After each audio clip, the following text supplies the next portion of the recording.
Yeah, I think the people, I mean, there's so many knowledgeable people in the car scene. It's so easy to pick up information for people, you know. My first car was a 1.3 litre, if I remember. Was that like the camera invented back then, or? Yeah, stand with the big flash and everything. Yeah. I want to start a photograph channel. There you go. MX-5 is always there. Those of backgrounds. I've met some really good people in the last few years since I started doing this. It's got to be a 1972 Skyline Hakusuka. We're no monsters. Do you know what I mean?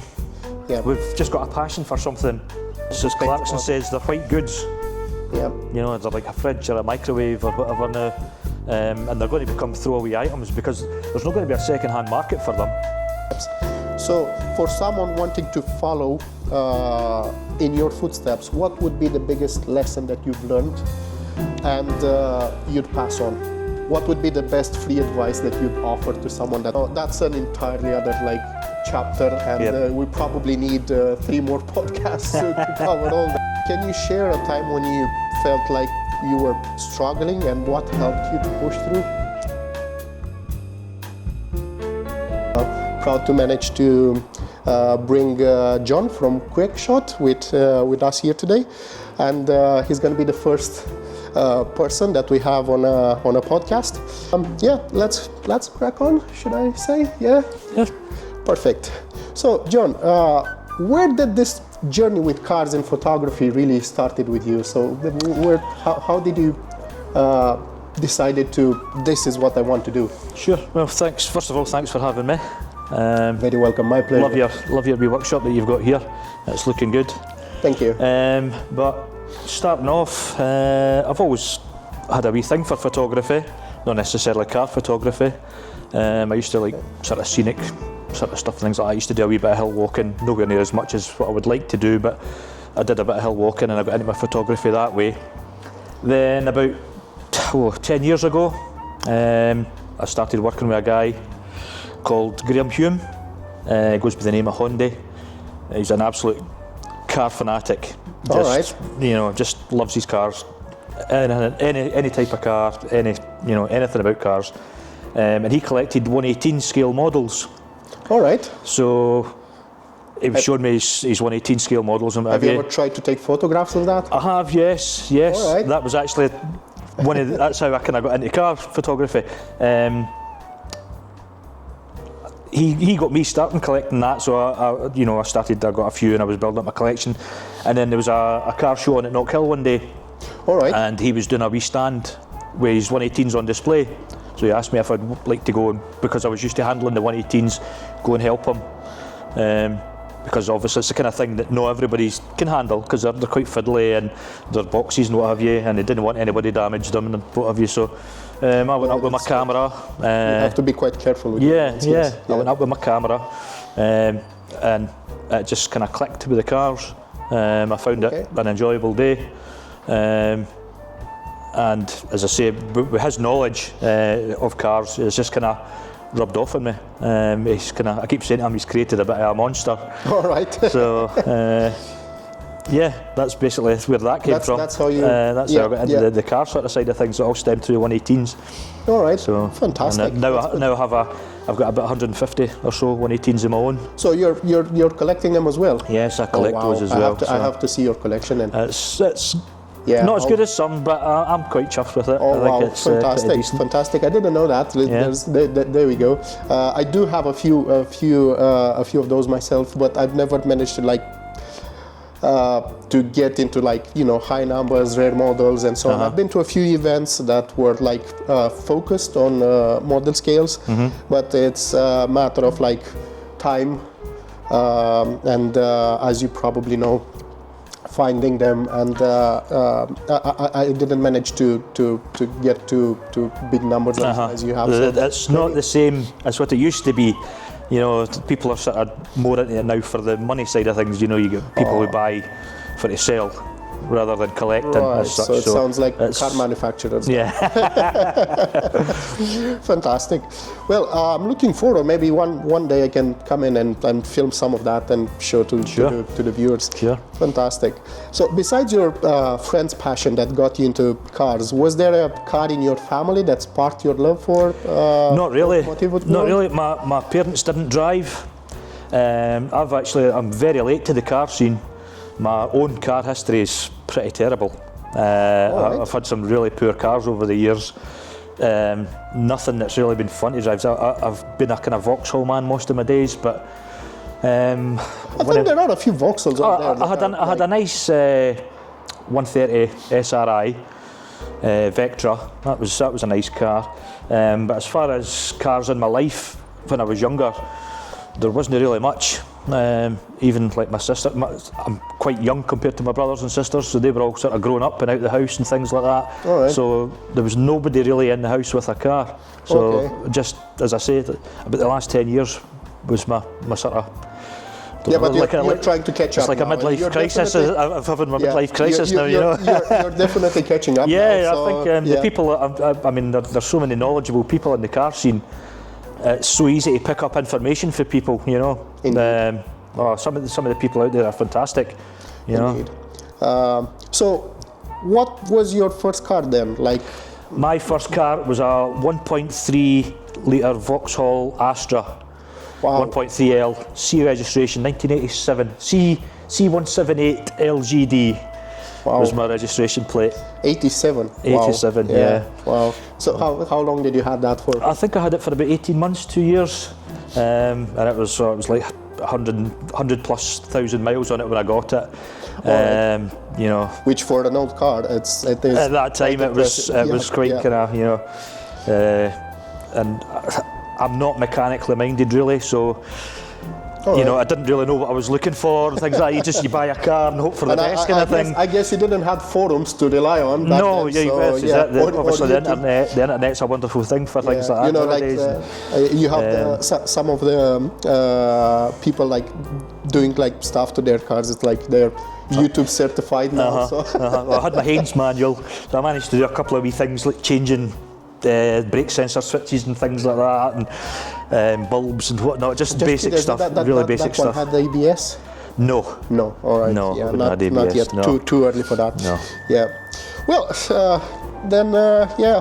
How? Obviously, it's quite a big jump from that to what you're driving now. So why JDM then? What is about Japanese car you really hooks you? Once again, it's Mr. Hume. All right. He's got a lot to answer for. There was 2 or 3 years ago. You need to bring him on the next podcast. Yeah. He invited me to Belfast with a couple of his mates to a show called The Docks, which is hosted by a car group called GPCC NI, which is Japanese Performance Car Club in Northern Ireland. All right. So they have a big show every year in the Titanic Exhibition Centre, and it's like the cream of the cream. These cars are just phenomenal. Wow. So I went over as a passenger the first year in Graham's Stagia. He's got a Nissan Stagia RS4, and I had a smile on my face as wide as a Clyde the whole way there. The noises this thing makes is just insane. It's a fun car. So I went across as a passenger, obviously with the camera and what have you. Had a great couple of days. After that, I just kind of thought, the guys, they were discussing starting a car club as well. So that's where we've now started JPCC SC, which is a branch, the Scottish branch of the Northern Irish Car Club sort of thing. All right, fantastic. That's where the name comes from for that. So obviously, by joining part of that, I had to get myself a Japanese car. Wow, the difficulty. And initially, I was going to go and look at the Skyline, 370 Skyline, I think it was. All right, yeah. One of those, I was going to look at one of those down in England, but I kind of decided against it. Insurance costs and everything were going to be astronomical, so. And then Graham, a couple of the guys found the Accord online. Okay. It was in Scotland, so. All right. Went and had a look at it. Fell in love with it as soon as I saw it. So. She still looks. She's beautiful. She looks. It's very an ex-detailer's car, so the car is pretty pretty good condition. Yeah. Start to underneath needing a wee bit of work now, I think, but it's a 20-year-old car, so I think that's expected from Japanese car. From not only from Japanese cars, you'd be surprised. Yeah. I think there's this myth of like the Japanese cars, they rust a bit. I think it's about maintenance mainly. Sure. So you're gonna see cars from other parts of the world. Really nice cars. We love all cars. Yeah. But I think that's a bit of a myth. Well, it is my daily, so it does get used. It's on the road every day, you know. If you ask someone that owns a BMW, he will say that the BMWs will be the first to rust, or someone that has a Skoda, or someone that has, I don't know, like, you know. So every kind of like every owner thinks that his car is the first one to rust. So the British environment's not great, or Scottish environment for cars, you know. It's quite hard. I had an MG F-160 for a few months, and you should have seen that one. Yeah. It was always like funny to me that, you know, a British manufactured car was so prone to water ingress in it. Like, it was like, if any car should be waterproof, it should be a British car. You'd think that if it's someone that can make like cars that are really good in rain and water, it's got to be, you know, a British manufacturer. I remember your MG. You came in a wee run we did last year. Yeah. You came in that, Yeah, I did manage to survive that one. So. And that was a rainy day as well. Indeed. So. You probably know this. You're quite a known name in the car scene here in Scotland. It was a moment when you realized that you're making a name for yourself? Well, I think it's when you're actually going around a car meet or a show, and people are actually sort of, they recognise you. Okay. I mean, most of the time I'm hid behind my camera sort of thing, but when people actually do start to recognise you, you know, I kind of was like, oh, people are actually paying attention maybe to what I'm doing and what have you. You know, it's I've had a good reaction to my stuff online. You know, I've got my Facebook page, which I've just this year hit 5,000. Oh, fantastic! Over 5,000 followers, all organic. Fantastic. So. We're going to pin that into the comments, so if you're watching this, make sure you're like checking that out, because some of the photos are fantastic. That was a big moment for me this year. But just, as I say, walking around, did people actually, you know, because I'm generally quite quiet. Anybody that really knows me, I'm quite quiet, but the car scene seems to bring out a wee bit in me. I'm a bit more vocal, you know, it brings me out my shell a wee bit. Hence the reason I'm here today doing a podcast. I never ever thought I would have been doing that, but it's the amount of people that actually speak to me when I'm out and about, and a lot of the time I don't know their names, obviously, because I maybe know their car, but I don't quite know their names. But it's quite surprising how many people actually know me now. It's quite a bit kind of wow, you know. Still takes me by surprise. Fantastic. I think it's one of those things like you're mentioning here about I know their cars, but I don't know their names. Yeah. I think everyone from the car world and car enthusiast has pretty much the same thing. You're gonna have like James Lexus or like, you know, things like that saved in your phone, and or you're going online and you have like recommendations. You've been to a car meet and then you have recommendations on social media, and you recognize some of the people because they have their cars on the. So that's quite. I love it when somebody shares one of the pictures of their car. It's such a great feeling. It is indeed. It is indeed. It's nice It's very much appreciated. As you know, I did for me it was more of a passion, and I did that with the page with the Baker Media, and it was indeed like a very, very nice feeling when someone you feel like you're getting that recognition. And to be fair, your work is amazing, so it should get the recognition that you're getting. So are there any in your early beginnings with the car photography and photography in general, who are some of the photographers or car enthusiasts that influenced you early on? I understand you have your friend, but is there any one of the known photographers out there? There's a young guy from Australia, North Borders. I love his stuff.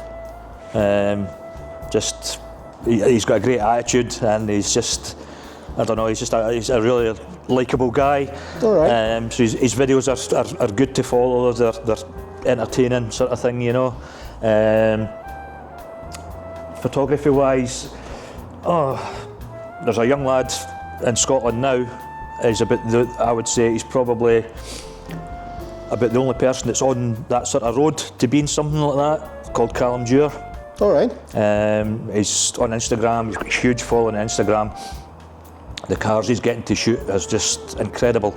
And as far as somebody making it along those kind of lines, as like North Borders or your people like Larry Chen or whatever, okay. It's probably him. He's just a young laddie, and he's, you know, really good. Fantastic. He seems to have good. He must have good contacts and things like that. And he's just out doing it. He's out smashing it. So fair play to him. I wish I was 30 years younger, sort of thing, you know. But there's a lot of good. There's a guy called The Car Creative and Chris Howe. There's another one. These are good photographers that I kind of follow on YouTube and things like that, and watch their stuff and try to pick up bits and What's tips. your favourite platform where you watch these stuff? It's like YouTube, Facebook, obviously. A mix of them. YouTube's obviously the kind of go-to place for tutorials and things like that.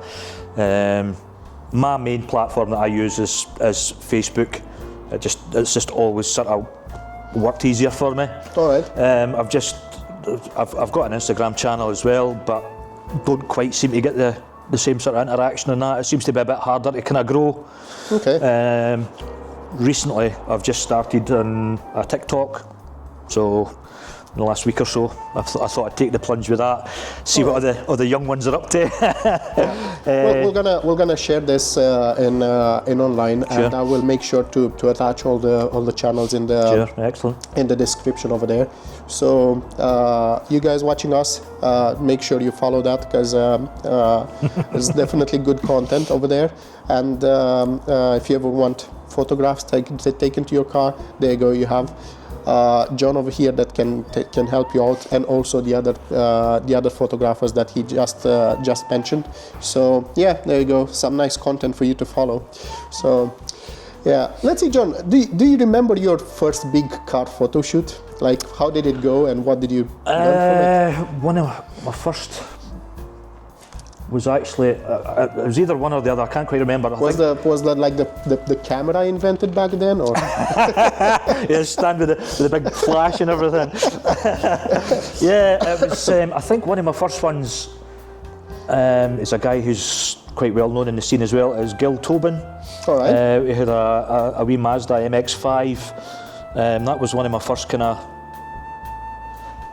paid shoots sort of thing. So. And when I look back at the photos now, it's like you want to start a photograph channel. There you go. MX-5 is always the answer. That was when I look back. The photos they're not great. They're not as great as what I've liked them to be, obviously. But at the time when you're just starting out, you think you're doing all right and things like that. But when you look back, then when you look back with experience, you can be a bit more critical about your work and things like that. But Gil's also, he's got some set up now. I don't know if he's got a 2JZ swapped Volvo. All right. So I don't know if you've seen that at any of the car meets. That has to be interesting. Insane. That's an insane thing. But that was one of my first sort of main kind of photo shoots. And also one of my other first ones was I did a young guy, had a Fiesta ST, and we made a calendar for him. Right. So he got a calendar made up with the shoot for his Fiesta ST. And I think, looking back, I did the kind of the same mistake that everybody makes with their photographs. They kind of oversaturate them. Okay. So the colour's just too much. Aye, it's just too much. So that's a wee tip for anybody that's doing photography: is dial back your saturation, and you don't need to have it sort of so in your face. Indeed. Because smartphones is what everybody looks at their pictures on nowadays. They're going to make it pop as it is. Yeah, You know, so it's a totally different experience when you see the same photo on the laptop or on a TV or on a smartphone because of the difference in the screen. Yeah. It's totally different. And there's a lot of times when I've edited and I'm sitting thinking, and then you upload them, look at them on the smartphone. Yeah, but you see, and this is experience. Yeah. It comes with experience, so it's not something that you may like right away. Like, you're starting. It's the first time when you're like getting a better camera and you're like getting hands on it, and it's never gonna be perfect. But the important thing is that's the first step, and you build up on it, and always look like for constructive feedback. Sure. And just try and get it from there and like build up on it. So don't I took some photos and they like suck. But we've all been there. It's the amount of photos. That's the good thing, at least with digital cameras, is you can just bin them. Yeah. You know, if imagine being a photographer back in the day when it was film. Yeah.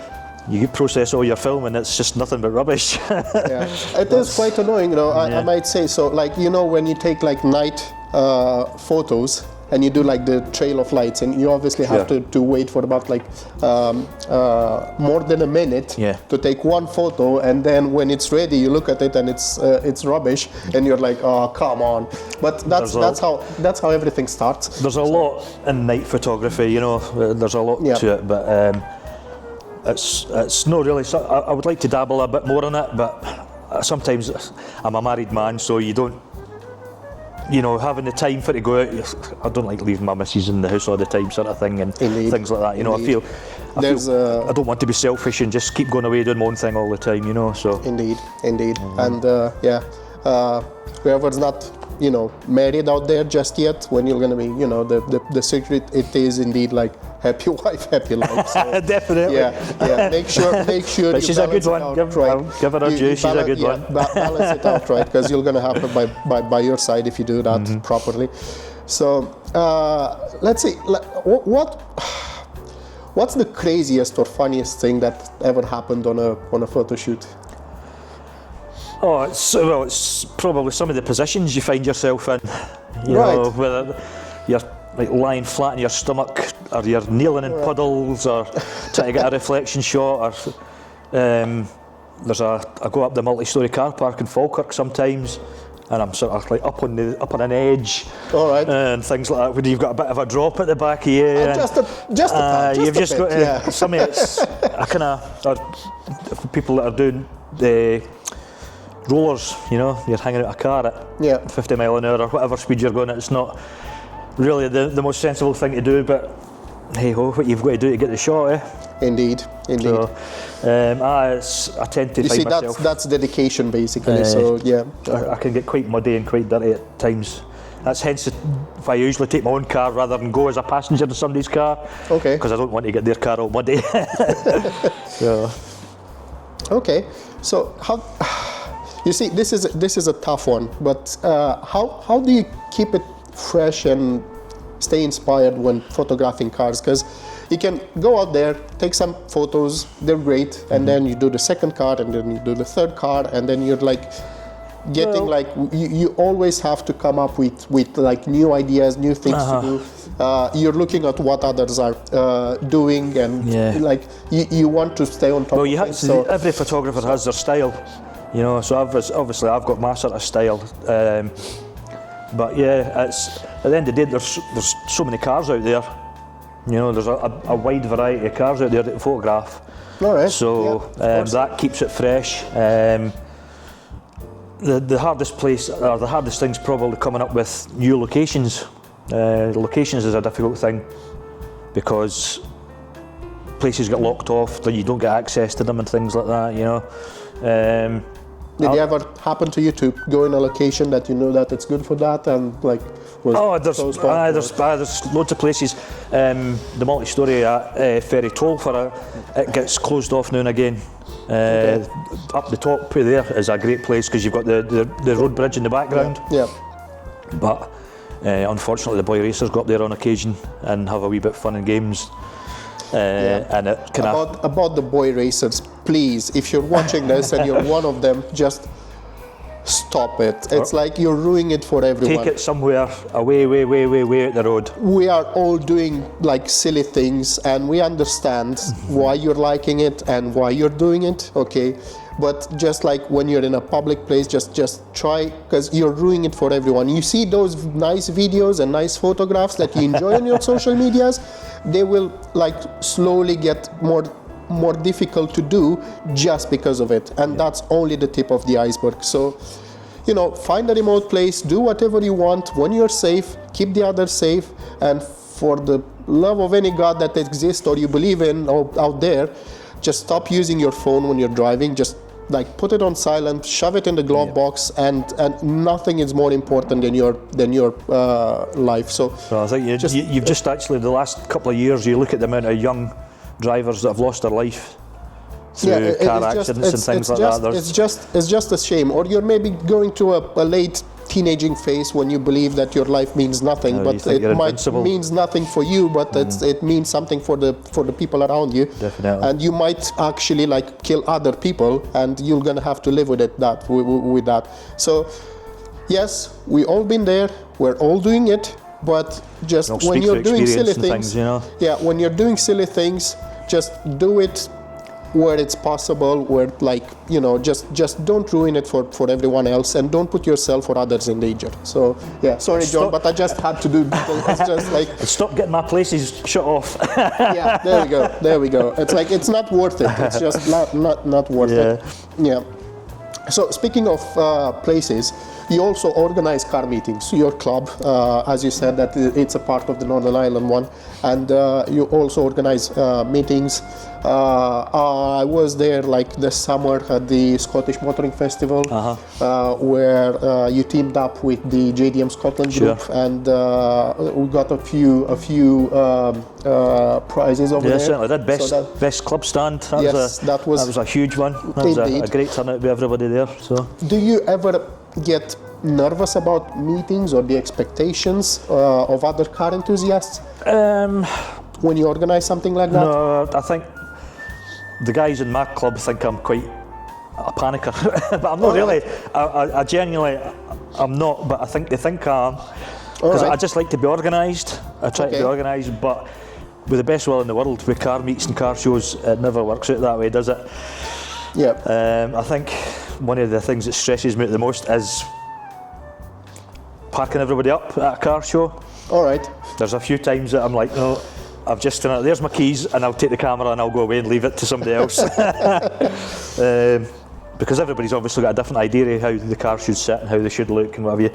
I try to look at things through for a photography side of things. All right. So parking a car up isn't necessarily the best way for a photographer to have the car sitting, you know, because I like to have sort of on angles and things like that rather than car sitting straight on. Okay. You know. Would you, like, for people out there trying to organize meetings, because here and there you always have some sort of event, especially when it's a weekend, and you either have 3 cars in a parking lot or a big event. Okay, as long as you have fun, that's fantastic. But would you have any kind of advice for people organizing these kind of meetings that you like? It's very, very important. Don't park them up as like they're sitting in a car park, because it's not aesthetically pleasing for anybody, really. Okay. You know, have them sort of sitting almost 45-degree angle. Did you ever had someone saying, no, I don't want to park my car the way you want? No, I wouldn't think so, not really, no. At the end of the day, if they see you with the camera and everybody's like, oh, I want to take a photo of my car, mate. A lot of people like that sort of thing, so and I'll usually, if somebody asks me, I'll go and oblige, you know. So, but it just makes it better. You get better pictures if you don't park your car like you're parking in a parking spot. Right. So. Fantastic. Do you ever, like, when you're at one of these events, or when you're taking you have this photo shooting with, I don't know, something like a unicorn or a very rare car or a supercar or something like that, do you ever feel pressure to capture that perfect shot, or you just go with the flow? Oh, every shoot I'm like that. I mean, a majority of them, I do a lot of free stuff, but if somebody's paying me for a shoot, then I want it to be right. You know what I mean? That's part of the reason people say to me, why do you not do wedding photography? if I do wedding photography, it needs to be right first time. At least with a car, I can go back and photograph the car again. Okay. You can't photograph somebody's wedding again if it doesn't turn out right. There's a few times I've not been happy with pictures and things like that. Thankfully, most of the people that I've did it for are happy, but you tend to get a bit kind of self-critical. You know yourself what you think's worked and what hasn't Yeah, but worked. that's how you improve all the time. Yeah, So no matter you yeah. have this very nice photo, but I don't get nervous about shooting a car, but you want it to be right and you want it to be good. So. okay. Speaking of good things, what we have over here, it's we have some very delicious treats from our sister and partner business from Brave Bakers. It's up in Glasgow, and any time that you're over there, totally worth it. I'm gonna put some videos on this, so you're gonna see some of the products. So many thanks for that. Yeah, we're going to get stuck in about it shortly. Yeah, I hope you're gonna enjoy it. It looks John. good. Yes. I think that's gonna shortly. You know, there's like these places like cars and cafes places, and I think that's one of the things that we're like. Hopefully, we're gonna be able to get there.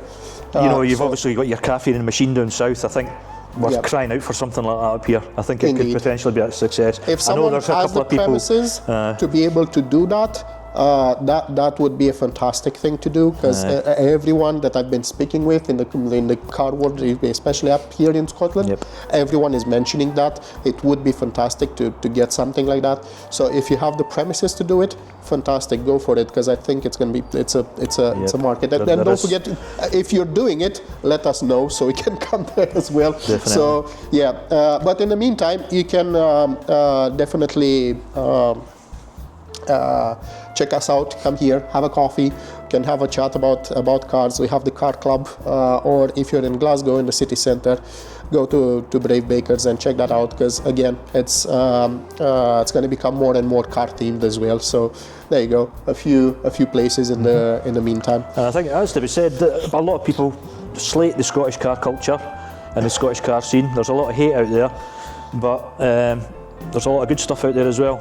Indeed, a lot of good but stuff. I think that's not like particular to the Scottish car scene. Like everywhere you go, you're gonna get that. So I would actually say I've been lucky enough to see other car cultures, and I would say that people up here, like in Scotland, definitely on the good side of things. Good, that's good to hear, because I do know there has been a lot of sort of negative press and a lot of criticism.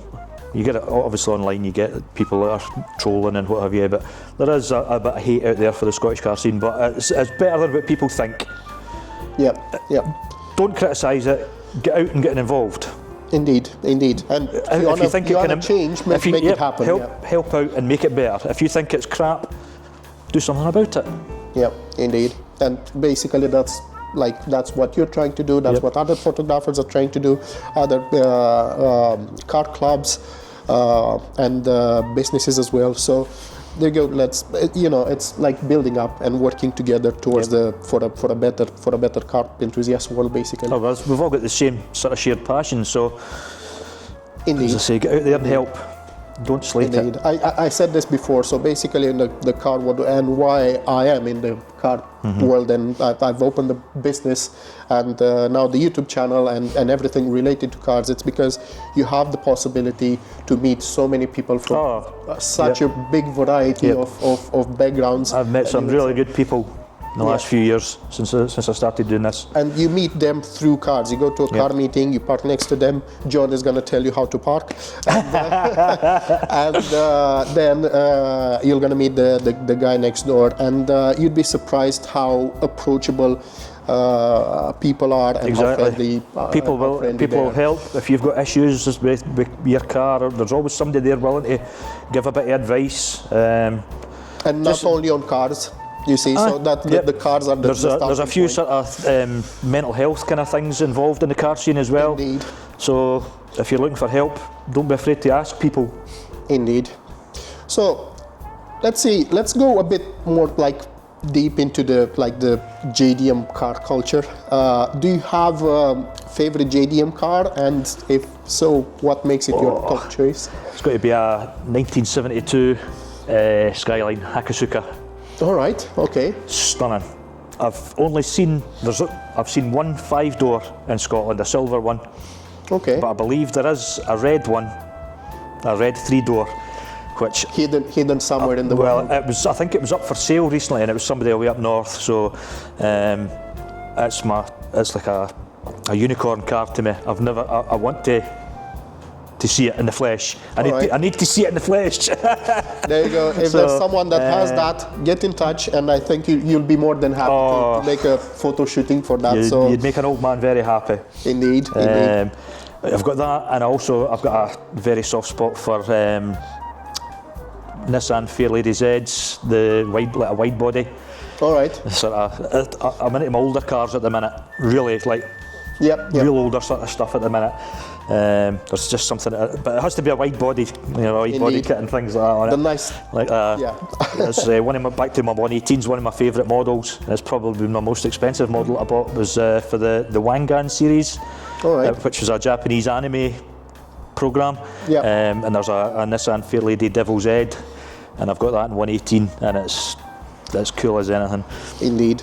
And they are stunning indeed. I don't have a 1972 Hakasuka though, because they're as rare as hen's teeth and quite expensive, even in scale models.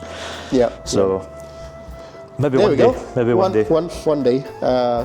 The word is out there now. So if I was to have a more modern Japanese car, it would probably be an S14, I think, at the minute. S14. Yeah, a bit more understated than everybody goes for GTRs and R34s, R33s or whatever, but it's a bit more understated than I think that. I think I know someone that has one of them, so if you ever want to, we can try it out. I'm always available. Fantastic. So if there's someone out there that is just getting into the JDM car culture, what advice would you give them? Besides the fact of don't be a wank and don't ruin it for everyone. Join a club. Okay. Join a club because there is, as I said earlier, there's so many knowledgeable people out there, so many good people. Join a club. It gets you out the house.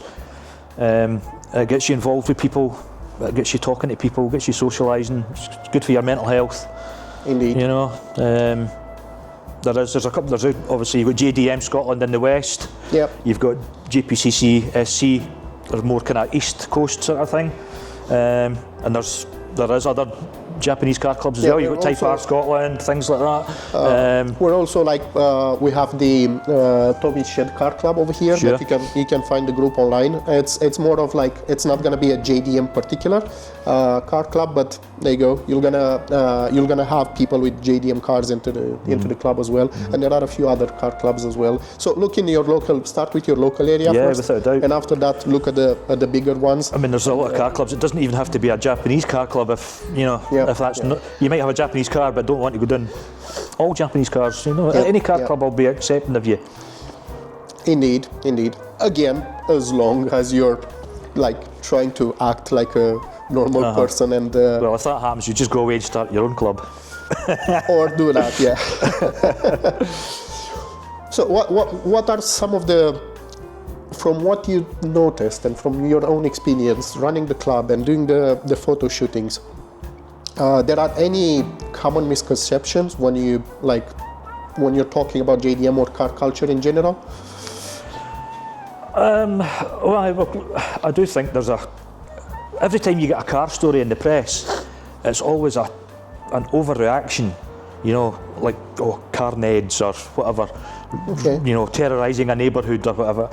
I'm not terrorising their neighbourhood, you know what I mean? We're talking about loud exhaust. Aye, but at the end of the day, a lot of these things, it's maybe one night a month, for a car club's meet. It's one night a month.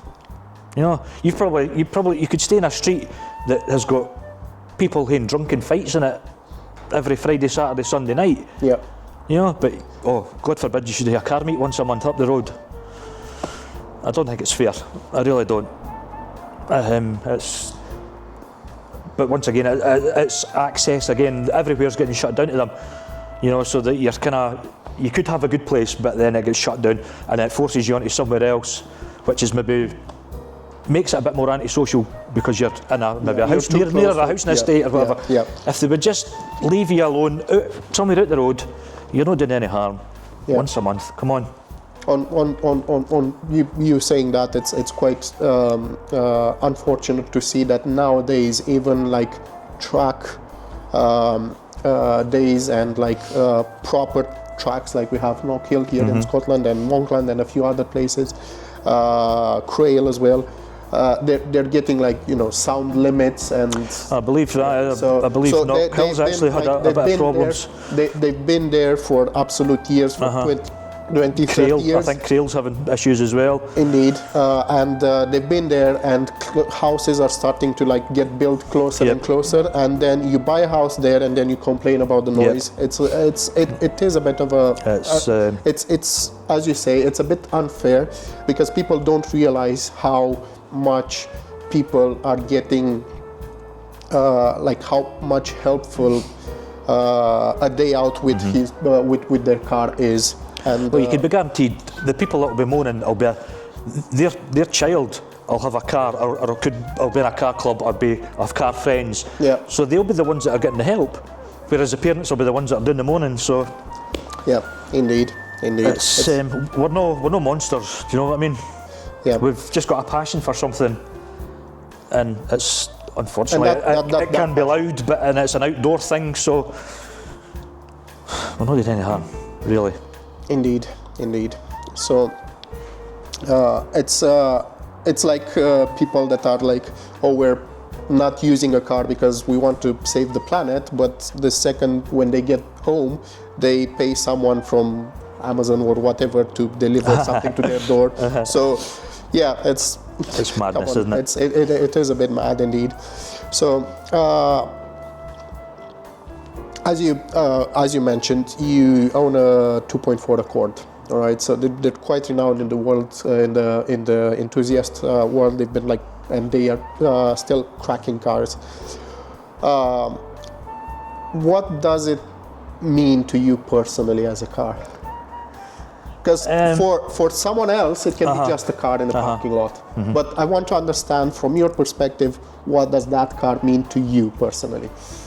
I love it. I actually love it. I know that there's faster cars out there, and there's bigger and better and whatever. But as I say, with better factory ball joints. If you get an Accord, make sure you change the ball joints. No, as I say, because I've had such a poor car history, it's probably the best car I've ever had, best driving car I've ever had. And as I say, we go to this show in Ireland every year, and I go to the show and I get absolute car envy. I get so jealous of all these other cars. But see the day after the show, on the Monday, I go for a blast round about Northern Ireland and that, away up the back roads, and I fall back in love with it again. Okay. That's the last 2 years I've did that, and it puts a smile on my face. And that's the important thing. It makes you happy. Yep. As I say, maybe I'll move on to something bigger and better next time. Who knows? But where I am in my car life now, I love it. Fantastic. It's a great handling car. It's a 2.4. It's only a 200 brake, which in the grand scheme of things nowadays isn't anything special. But I like the noise it makes. I like the way it. Speaking of like numbers, it's like there's this mirage of things that it's a race, a numbers race nowadays with the newer cars, and you have these absolutely humongous cars on the road that they have like 700 horsepower, and everyone believes that that's the best car, the fast car. It's not usable, is it? Half the time. It's not about the number of horsepower. It's first of all what makes you feel when you're driving it. It's different if you're tracking your car with these kind of numbers and things like that, or if you're serious about performance times and things like that. But for a daily driver, that's just a phenomenal car. You see, that's the thing. You can drive that to the track. You can go and have some fun in it. It's going to put a big smile on your face. All right. Then you can drive it back home. All right. I did my first drag race on it this year. Oh, up at Knock Hill, fantastic! which is good fun. I lost, but it was good fun. Oh well, So- that's the important thing. Yep. Just go out there and Yep. have fun. That's why we're all in this. So like let's have fun. You can rev the guts out at, 7,500, 8,000 RPM, first, second, third. And at the end of the day, we're not supposed to be driving any more than 70 mile an hour. So getting to 70 is good. Yes. And it's fun There we getting to go. 70 in it. So Yep, indeed. So speaking of passion for cars, I would like to know what's your take now on the shifts towards the electric cars. Is there a part of you that would miss the classic combustion engine, or yes, it's always set it out. Thankfully, they're taking their time with the infrastructure for all right? electric cars. So I think the combustion engine's going to be around for a while yet.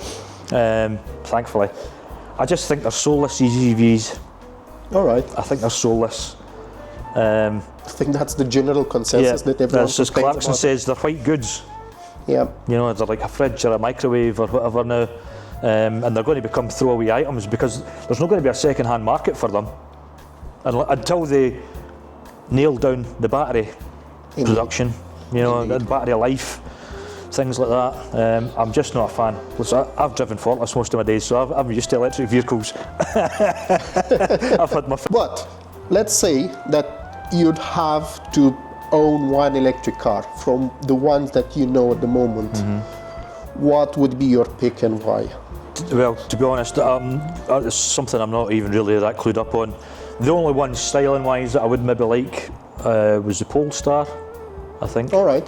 I'm not a fan of Teslas. The styling of them. I think with electric cars, it's the fact that they don't have a grille at the front, Okay. and it's just a smooth. Something about the styling of them. It just messes with the head a wee bit, and I don't like it. I just don't like the styling. I've got no experience of driving an electric car, so Okay. it's hard to kind of. We're criticising things that we don't really know. It's just because we have such a love for. Indeed. I Normal cars. had the chance of driving a few and actually owned one for a few months and realized that it is indeed I was owning my enthusiast car and that was like the daily driver, and I realized it is indeed a bit of lifestyle that you have to get into that, and people don't really realize it. It really, if you're going into the comments right now, you say that, oh, I own an electric car and it's great and I can charge it at home and I have solar panels and it costs me nothing to run. You're in the 0.0003% of the population that it's lucky enough to have all that. So just don't horses wear those kind of Blinkers, blinkers. Don't be like that, because the world it's much bigger than your I think neighborhood. last year So, the government were making noises and there was they were struggling for energy. yeah, The national grid wasn't coping and things like that. So what's it going to be like if everybody switches to electric cars? How's the national grid going to cope? yeah. So I think that's why it needs to be done gradually, because Yeah. to be fair, they do have their own advantages. I just say, I think for So city driving there and is- things, yeah. if you stayed in somewhere like London or somewhere like that, If the battery technology is going to advance, of course that's going to be there are other technologies. I do over there. It's understand a for ways. city driving and things like that. I do understand that, but for us people that are out in the sticks and you've maybe got to travel a bit further for things. I Yeah, don't know. It's just, indeed. yeah. Do you think that, in general, the general public, we're trying to think big now, do you think the passion for cars as we know it today and driving, it's gonna will change with the rise of self-driving vehicles, if we're gonna have those ones? Well, I think the younger generation like their tech and things like that. Yeah. So they're good. It's like everything else. It's what you grow up with, Okay. So if they're growing up with self-driving cars available, they're going to be more inclined maybe to use them or whatever. Okay. Rather than changing spark plugs every now and then. It's, to me, it's driving. If you're in a car that's driving, you're the driver. It's the feel. It's, you want to be in control of it. I don't know if I could sit there and just have something else. It's bad enough being a passenger sometimes when you're not in control of a car. Yeah. You've actually got a driver there. Indeed. But having somebody or something else controlling it, I mean, I dare say in the future it will work and it will be good. It will work to a really good standard because they always find a way with these things, don't they? Technology always finds a way to work, sort of thing. But it's not for me. It's not for me. I was like, we had a discussion like before starting this, and I was like saying I had the chance to drive a Kia Niro hybrid yesterday, and like the safety system that like holds the middle of the lane was very, very intrusive. And I found it like very dangerously intrusive. So even if you're turning it off, it still has a bit of like inputs here and there, and the micro corrections that we're doing, it tries to do that like itself, and it feels like someone is like in control, and it is a strange sensation. Well, I think you look at the sort of the infrastructure as well. Look at the state of roads. So they'll maybe have a sort of say in, you know, how a car drives. You know. So a bit of like, if you're owning something like this, don't rely on it just as a like a precaution, like something that can help you rather than be in control. So even if she can hold the line, the car can hold the line. Just make sure that you're there all the time and you're watching the road ahead of you and you read the traffic, and don't rely on purposely on the safety systems, because they're there to help you, not to replace you. So yeah, I think hopefully we're not gonna get into a stage where people are relying too much on these technologies and gonna have more and more accidents on the road. So as we established already, trying to get away from the electric boring side of things that no one loves. Some people do, and I'm led to believe that they're obviously they're torquey off the line and things like that, but it's just the noise and that's what makes it. That's what makes driving. Indeed. So as we established already, you're kind of like, you've managed to prove your work and to build up your page, and you're definitely one of the people that, you know, if you're into car photography, you should be like followed upon your steps. So for someone wanting to follow in your footsteps, what would be the biggest lesson that you've learned and you'd pass on? What would be the best free advice that you'd offer to someone that's in the very just get out there and take pictures. All right. There's a young guy I follow on Facebook, or a friend on Facebook. He doesn't do car photography, but he goes out and just does other different types of photography. And he put a post up this week, and the difference in his photography when he first started, I was blown away with the pictures he put up this week. All right. Because he's improved so much, you know, and just that comes with getting out and taking pictures, going out and doing it. It doesn't matter what you're taking pictures of. You know, I just so happen that cars are my sort of, I found my wee niche that I like doing. If you like taking pictures of dogs or cats, go out and take as many pictures of dogs and cats as you can, you know. Indeed. Most people, when you do something, and if you keep doing it, you will get better. Indeed. You need to be offy bad for it not to improve at anything, you know, which there is people out there like that, but you will improve. Get out there and do it. Indeed. My wife sometimes says to me that she calls me a reluctant photographer as well, because I don't actually go out as much as I probably should. Okay. You know, she says I'm a reluctant photographer. People that are sort of real die-hard photographers will take their camera everywhere they go with them. I didn't do that. I just, you know. Okay. Which I should.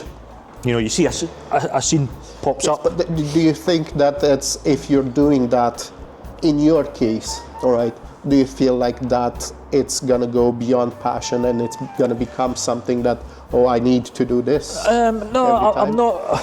I wouldn't say I'm that kind of addictive personality. You know. Okay. I'm not bad that way.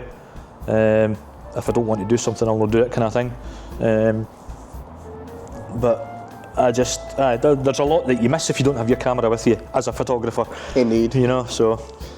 So what do you find it's the best part of being a car photographer, and what's one of the biggest challenges? I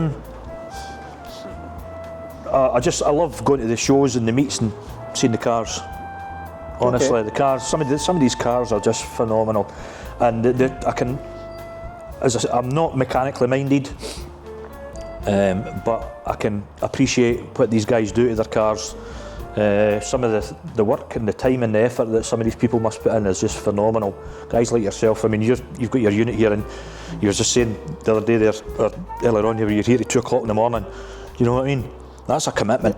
That's a big commitment, and I can appreciate that for people. You know, and the same with these guys. How many guys are out in their driveway stripping an engine, or lifting it with an engine hoist at silly o'clock in the morning? You know, it's hats off to them. I can really appreciate that. It is indeed. So related to that, it's funny. Like I've met, like on the car meet from this morning, I've met someone that has a Golf 4. Like an older model. Is that the red one? The green one.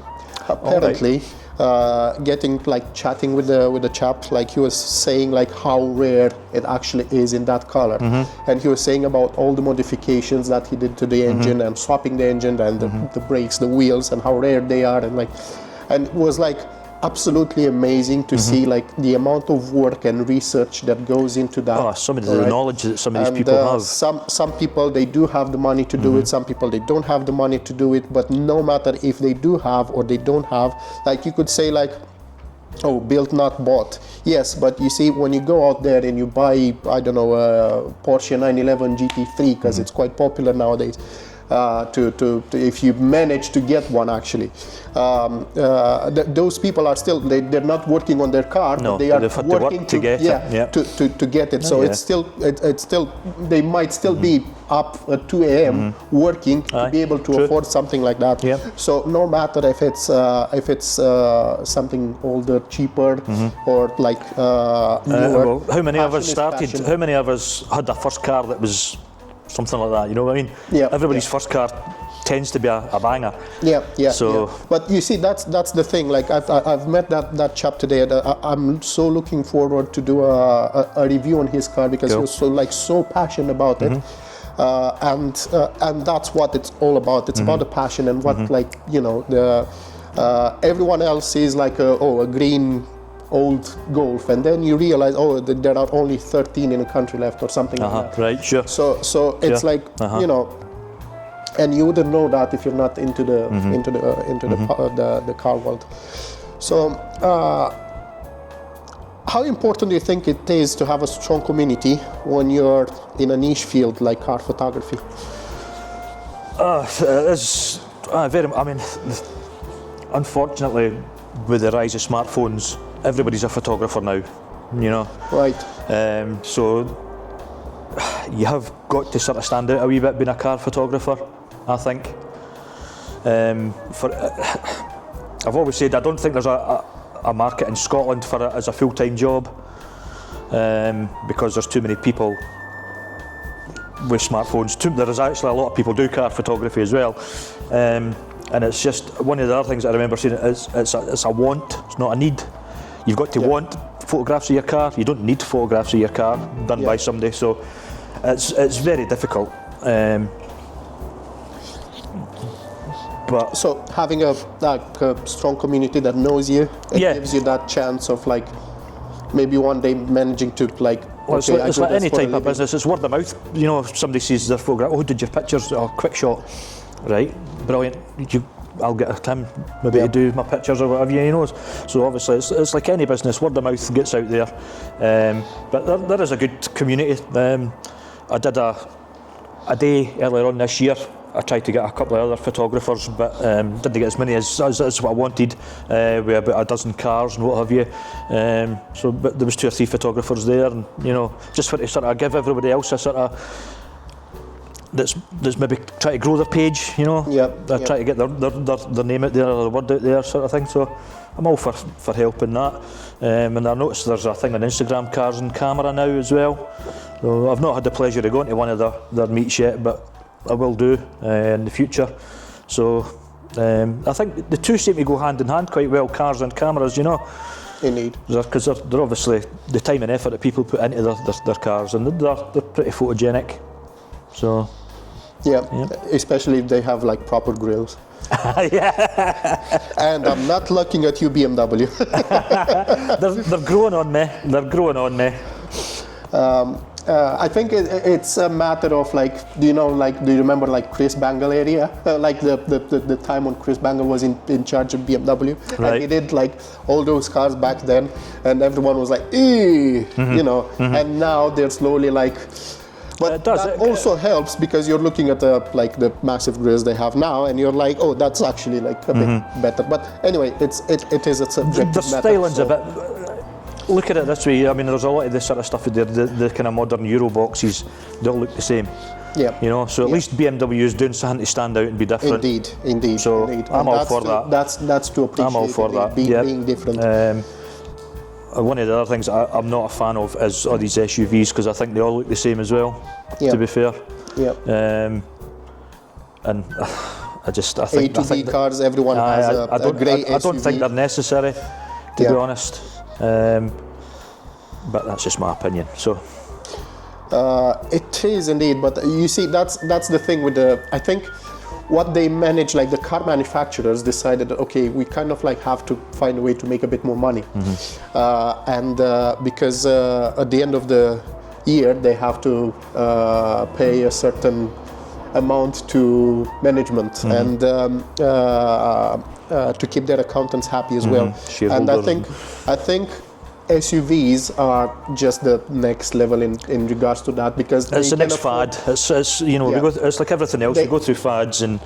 Yeah, they convinced everyone that they are safer when they're actually not, because you have more weight and a higher center of gravity. But in the same time, it's like they are bigger, so they can charge more. When you're buying it, they are bigger and heavier, so the bushes and like the underbits and everything. Well, you're telling me that it's good for the environment as well, with the bigger and heavier as well. So it's exactly the opposite. False, it's like false thing that's been forced upon us, kind of thing almost. But indeed. So, but that's an entirely other like chapter, and we probably need 3 more podcasts to cover all that. But let's get a bit more into the like the personal kind of thing. So to see. Can you share a time when you felt like you were struggling and what helped you to push through? I think I struggle quite a lot actually. I think most people nowadays there's some form of mental health issues. I do think it's a huge blight on our society now. And one of the things that again has helped me is getting out to the car scene. My social media, we all love social media and we're all involved in it, but it's in the grand scheme of things it's not great. You know what I mean? It's not great for your mental health. But it takes the you've got to moderate it. Really moderate it. Try to keep it to a minimum. All right. I would say if you can. Unfortunately, I can't. I'm a total social media addict, and it doesn't do me any good. So that's why coming out today, I've had a good day. I've not been out for the last 2 or 3 weeks with my car photography because there's not really been much on or anything. The weather's been rubbish and what have you. But there was the James Glen thing that we were at this morning. Yep. Really good turnout, great day. And then obviously getting and their workshop and the cars that they're selling over there, like absolutely fantastic. So if you're from Central Belt, make sure you visit. Pay him a visit. Yep. Stevie will see you. Stevie's a good lad. And if you're looking at this, like Stevie, like thank you for organising all that. So appreciated it. It was really good. Enjoyed it. But even coming to do this, this is way out my comfort zone. But we're having a good chat sort of thing. It's my first podcast as well, so trust me, I'm also a bit way off my comfort zone as well. So, I do as you noticed, I do have a set of questions that I've made before, and I have my phone to help me out over there. You don't have to it's in your face, and I'm not hiding it. I'm actually because I would rather make sure that we have the conversation that we need to have, so it can give you the proper content. But as far as mental health, I've did it myself, don't bury your head in the sand, go out there and face it head on and do something about it. Don't sit and let it build up and get worse, because that's all it will do, is just get worse and get worse and get worse. And that's, I've heard so many tragic stories, you know, the people who take their own life and things like that.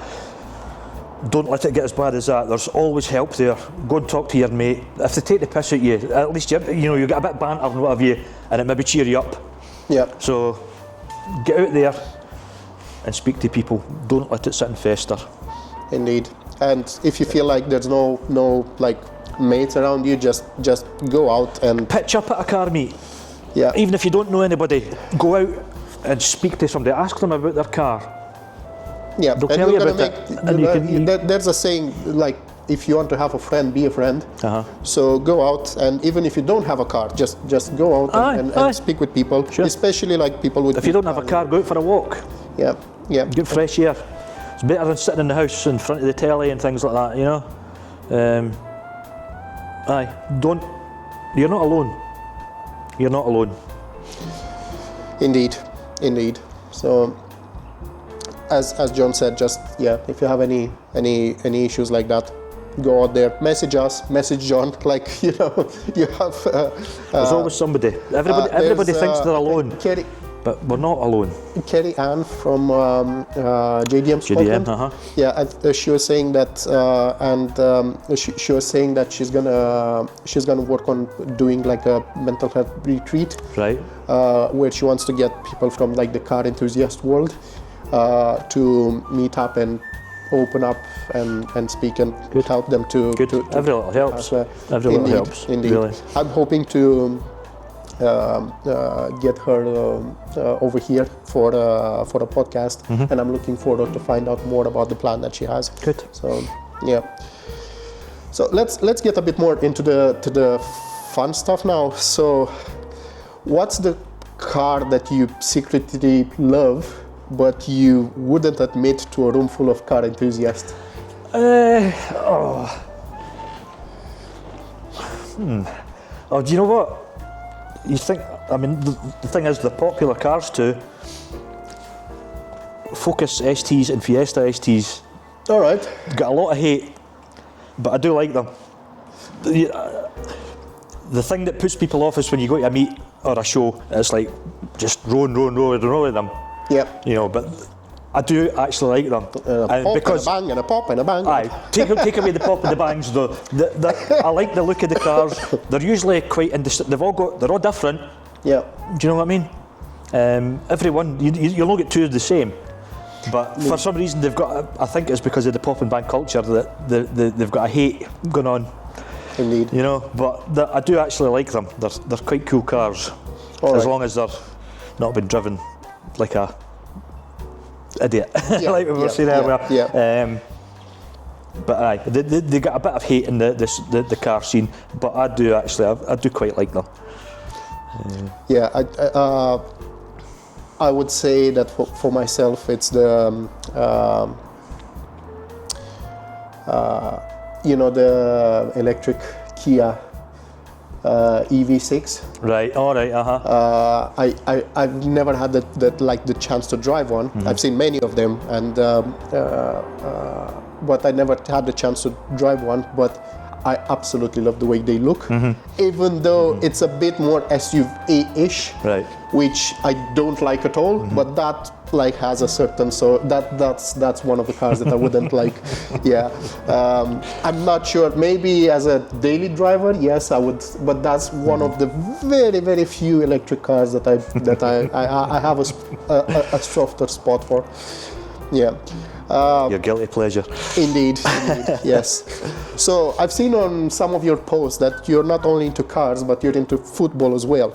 So football and cars, do you think there are any similarities between the two in terms of like fan passion? Oh, without a doubt. Yeah, without a doubt.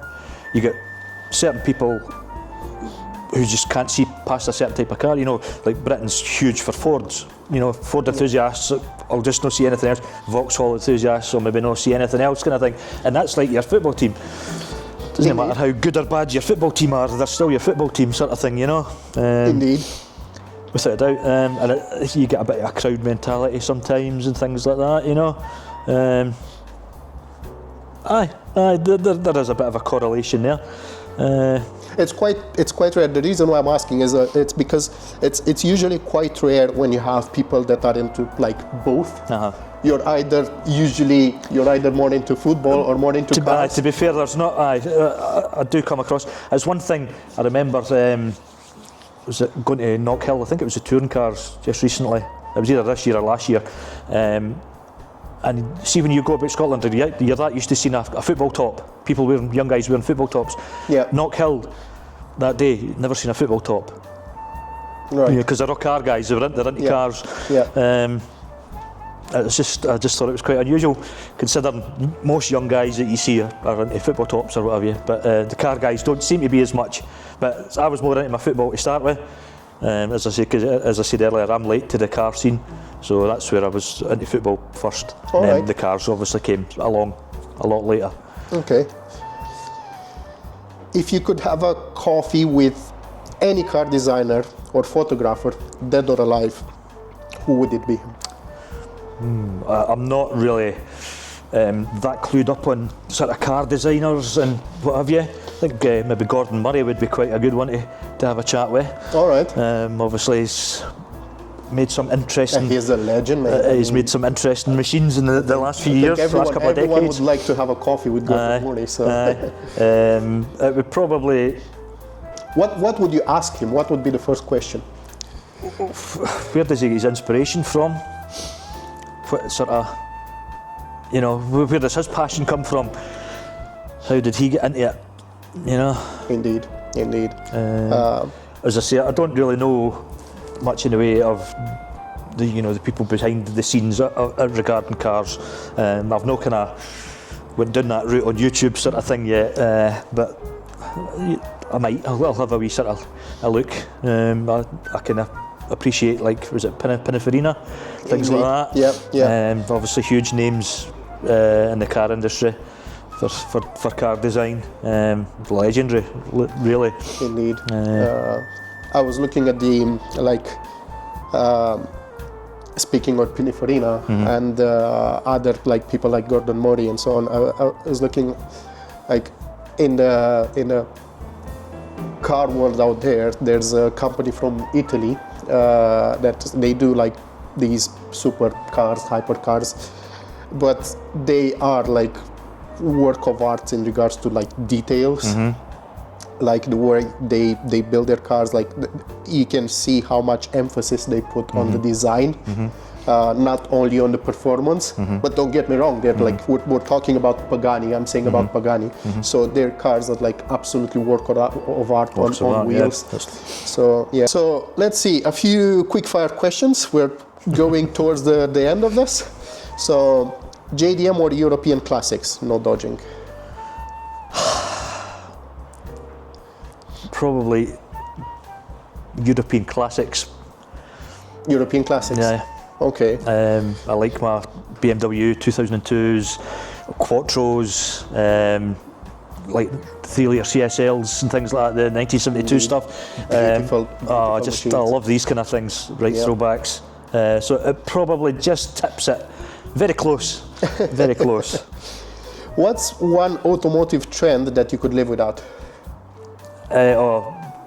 Bonnet bras. All right. As a modification, it's just they look horrible. These And, big black things on there. And, I get it. And going from to better things, you're heading out on a deserted island, and you can take with you one car and one camera. What's the setup? One car would have to be, at the minute, my dream car at the minute is the Chimera 037 Evo. All right. Based on obviously the 037 rally car. Indeed. That's my dream car at the minute. It changes, but that's my car at the minute. Camera wise, I think I would take one of the new Sony mirrorless to try it. I've not worked on one yet, so I would probably take one of the new Sony mirrorless top of the range things. Okay. Just for to experiment a wee bit with that. Fantastic. As a last question, so you came in today. It is indeed the first time when you come around, and to be fair, we've not been like for a long period of time in this unit over here. So based on what we did today, would you have any constructive feedback? Would be something that you'd recommend us doing it for the future? No, I've been thoroughly impressed with what you've did today, mate. You've got your questions, or you've put a bit of time and effort into things. I'm impressed with your unit. I said to you earlier, I didn't really know what to expect, but it's better than what I expected. Okay. With your unit, so that's always good. You've got a good wee setup here, and I hope you make a success of it. So, yeah, we will definitely. You come across as the type of guy that's you're willing to put the hard work in. You seem to have a plan, so hats off to you. No, thank you. Any kind of like something that if you'd be in my shoes now or in our shoes here, would you do something like to improve anything? It just depends what you want to do with it. I mean, I've quite enjoyed the sort of informality of it. Just two guys having a chat. It's been good. Okay. I can't really fault the day, mate. Fantastic. That's. We're sitting in a unit in an industrial estate. It's not like we're sitting in a studio or anything, But you've worked well with what we've got. And, thank you. Constructive. I'm not going to sit and say anything bad. Maybe a bit more heating. You're not here, but it is a bit like we left the shutter raised up just to get a bit more lightning for the video, and it's getting a bit cold indeed. But that's music to my ears. So thank you very, very much, John, and also thank you very much to our partner from Extend IT. Make sure you check their website as well, because we couldn't do all the IT stuff and the equipment that we're using without their help. I'll put that in their website in the description as well. Make sure you check them out, and supporting them, it's going to help us to support ourselves as well. So we're going to become better and better. As I said, this was the first podcast that we ever did, and I couldn't be more happier than having John here. So John, from pleasure to be here, mate. Thank you very, very much again. You're welcome. We'll definitely gonna keep in touch. And, see you around. Hello everyone, and welcome to Tommy's Shed. And if you're wondering what we're doing over here, come on in and I'll show you. So if your rather cool granddad's car needs servicing or fixing, we can help. Yes, please.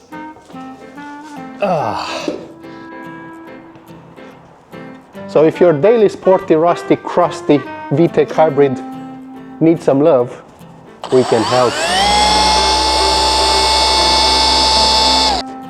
And if your midlife crisis kicks in harder than VTEC and your hairdresser needs some cool shots for their shop, we can help.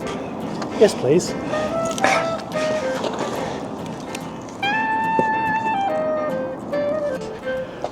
And if you own a rare but nobody cares classic and you need to use your own unobtainium parts, we can help. And your car broke down on the driveway again? We can help. And if you've been driving the same car for about 20 years and you finally fancy a change, we can help.